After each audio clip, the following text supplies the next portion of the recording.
Kayvon Thibodeau was number one, as our insiders told us. Unfortunately, Evan Neal was their number two. So the night could not have started off worse for the Cowboys and the NFC East, because the Giants at 5-7 got the Cowboys two best players, just like that. Aiden Hutchinson was the third highest rated player on their board. Then Garrett Wilson, who went 10.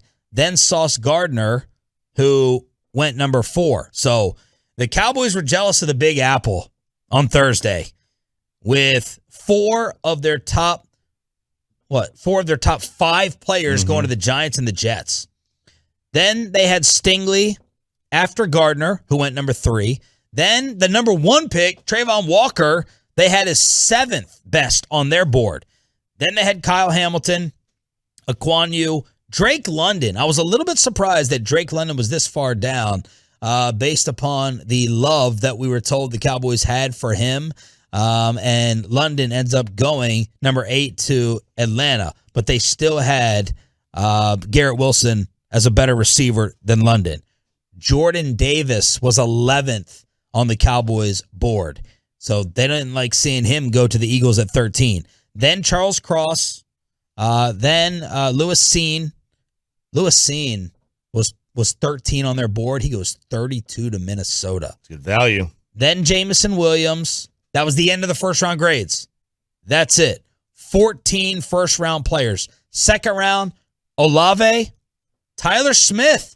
So it sounds like Jerry was telling the truth when he said we had Tyler Smith above Kenyon Green and above Zion Johnson.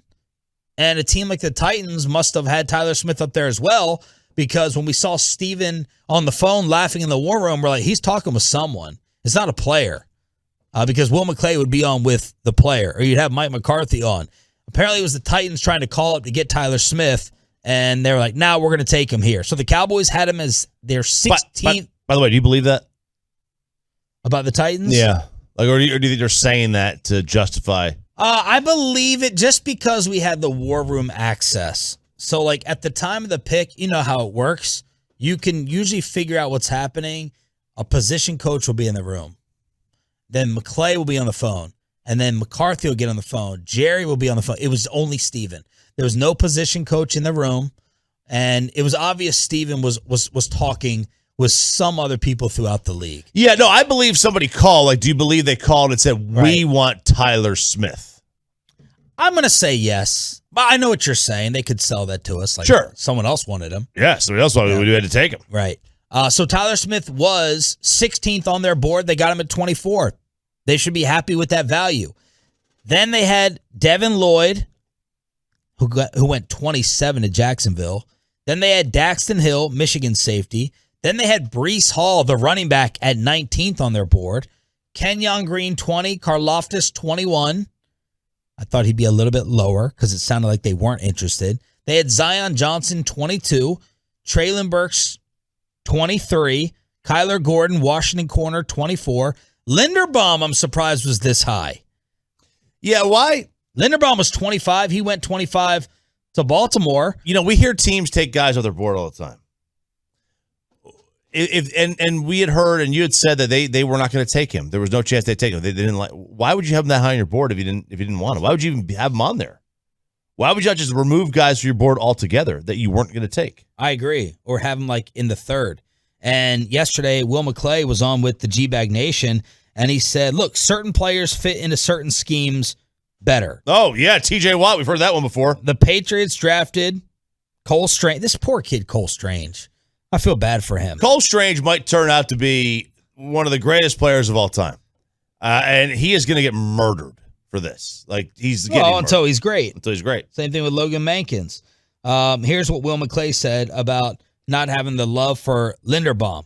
He said, what is important for us, be able to move people in the run game, be able to anchor in the pass game. That's important for everyone. You look at the size, speed, and athleticism of the D linemen coming into this league. Look at the Eagles. They drafted a big giant, Jordan Davis, that runs a faster 10 than some receivers. You look at the physical measurements, those kinds of things, and devise your plan based upon that. So Linderbaum was still 25, and he goes to the Ravens at 25. And then just to finish out, I'm I'm not saying his name right. Ojabo, David Ojabo from Michigan was 26. He went to the Ravens at 45. Jahan Dotson, they had at 27. So they may have thought the Commanders reached a little bit, getting him at 16. Then they had Jermaine Johnson at 28. Kyer Elam at 29, the Florida corner. The Penn State DN is it Ebiketie? Ebiketie, 30th. Trent McDuffie, 31st. Oh, they had McDuffie 31. They had McDuffie 31. The Chiefs took him at 21. They had the Georgia linebacker, not Nakobe Dean. They had Walker at 32. He went to the Packers at 22.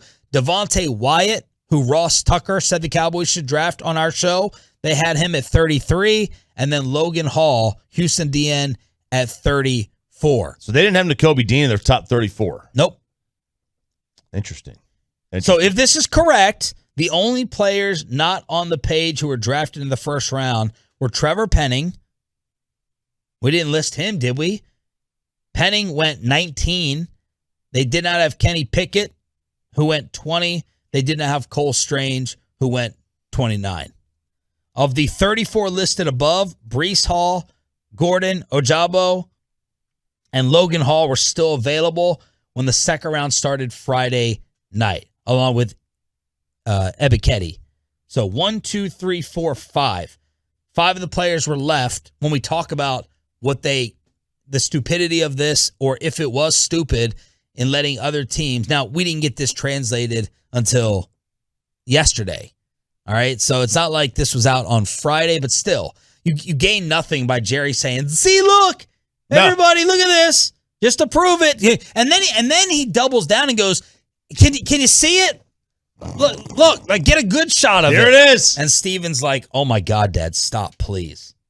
So there you go. That's the I love getting this info. In the grand scheme of things, it's not a great sign. Not a great sign. No, it's a lack of awareness. But this is what happens when you've got Jerry as your GM.